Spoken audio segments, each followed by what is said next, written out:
সেই আগুন একদিন না, এক সপ্তাহ না, পুরো ৩ মাস ধরে জ্বলেছিল। ভাবুন তো, কাগজ আর তালপাতার সেই বিশাল স্তূপ কত বড় ছিল, যা ৯০ দিন ধরে আগুনকে জ্বালিয়ে রেখেছিল। সেই ধোঁয়ার সঙ্গে যে ছাই আকাশে উড়েছিল, তাতে শুধু কার্বন ছিল না, তার মধ্যে ছিল জ্ঞান, বিজ্ঞান আর ইতিহাস। এটা শুধু আগুনের গল্প না, এটা একটা স্বপ্নের গল্প, যা এই আগুন লাগার অনেক আগে শুরু হয়েছিল। এই গল্প নালন্দা বিশ্ববিদ্যালয়ের। অনেক বছর আগে, যখন পৃথিবীর অনেক জায়গা অন্ধকারে ছিল, তখন ভারতের গুপ্ত সাম্রাজ্যের সময় একটা বড় কাজ শুরু হয়। সম্রাট কুমারগুপ্ত একটা আলাদা সিদ্ধান্ত নেন। তিনি কেল্লা বানাননি, প্রাসাদ বানাননি, তিনি বানিয়েছিলেন এমন একটা জায়গা যেখানে রাজা হবে জ্ঞান। এই জায়গার নাম নালন্দা। নালন্দা শব্দের মানে হলো একটা এমন জায়গা যেখানে জ্ঞান কখনো থামে না, যেখান থেকে সবাই কিছু না কিছু শিখে বের হয়। নালন্দা ছিল শুধু একটা স্কুল বা কলেজ না, এটা ছিল বিশ্বের প্রথম বড় আবাসিক বিশ্ববিদ্যালয়। এখানে হাজার হাজার ছাত্র থাকত, দূর দূর দেশ থেকে মানুষ আসত পড়তে। চীন, কোরিয়া, তিব্বত, পারস্য সব জায়গা থেকে ছাত্ররা আসত। কিন্তু এখানে ঢোকা মোটেও সহজ ছিল না। নালন্দার গেটে দাঁড়িয়ে থাকত এক দ্বারপাল। সে কোনো সাধারণ গার্ড না, সে ছিল একজন বড় পণ্ডিত। ভিতরে ঢুকতে হলে তাকে প্রশ্নে হারাতে হতো। অনেকেই চেষ্টা করত, কিন্তু বেশিরভাগই ফেল করত। যারা ফিরে যেত তারাও গর্ব করে বলতো, আমি নালন্দার দরজা পর্যন্ত গিয়েছিলাম। যারা ভিতরে ঢুকতে পারত তাদের জন্য খুলে যেত এক নতুন দুনিয়া। ভেতরে ঢুকলে সব ভেদাভেদ শেষ। ধনী গরিব নেই, জাত ধর্ম নেই, সবাই সমান। সবাই একসাথে খেত, একসাথে থাকত, একসাথে শিখত। নালন্দায় শুধু বই মুখস্থ করানো হতো না, এখানে শেখানো হতো কিভাবে প্রশ্ন করতে হয়, কিভাবে ভাবতে হয়। এখানে গণিত পড়ানো হতো, বিজ্ঞান পড়ানো হতো, চিকিৎসাবিদ্যা শেখানো হতো, দর্শন শেখানো হতো। এমনকি এমন চিন্তাও শেখানো হতো যা নিজের বিশ্বাসের বিরুদ্ধেও যেতে পারে। নালন্দার আসল শক্তি ছিল তার লাইব্রেরি। এটা ছিল বিশাল, অনেকগুলো বড় বড় বিল্ডিং ভর্তি শুধু বই। লাখ লাখ পাণ্ডুলিপি রাখা ছিল সেখানে।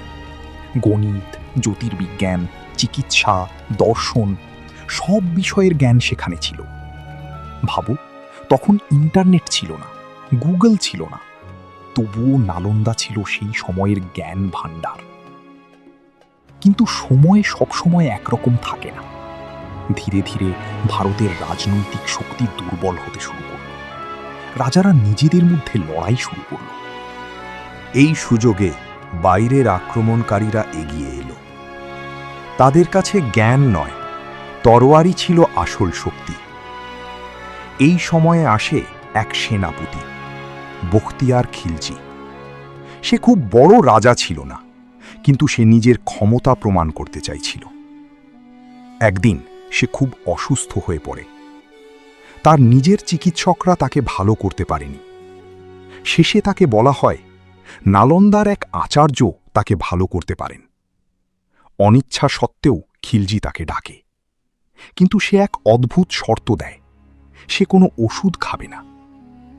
আচার্য একটা বুদ্ধি খাটালেন। তিনি একটা ধর্মীয় বইয়ের পাতায় ওষুধ লাগিয়ে দিলেন। খিলজি যখন পাতা উল্টাত, তার আঙুলের মাধ্যমে অল্প অল্প করে ওষুধ শরীরে ঢুকত। কয়েকদিনের মধ্যে সে সুস্থ হয়ে যায়।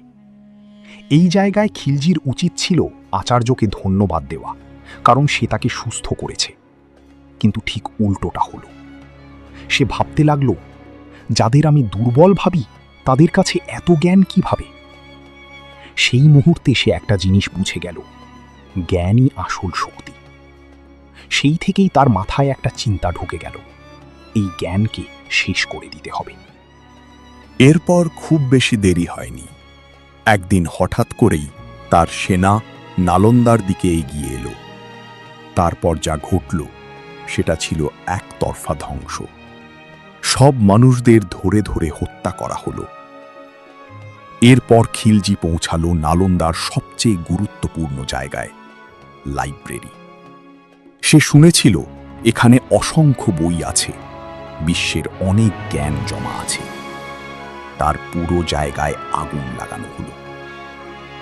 শুরুতে মোটা বইগুলো সহজে জ্বলছিল না, কিন্তু তেল ঢেলে আগুন আরও বাড়ানো হলো। আস্তে আস্তে পুরো নালন্দা বিশ্ববিদ্যালয়ে আগুন লাগানো হলো। বলা হয় সেই আগুন 3 মাস ধরে জ্বলেছিল।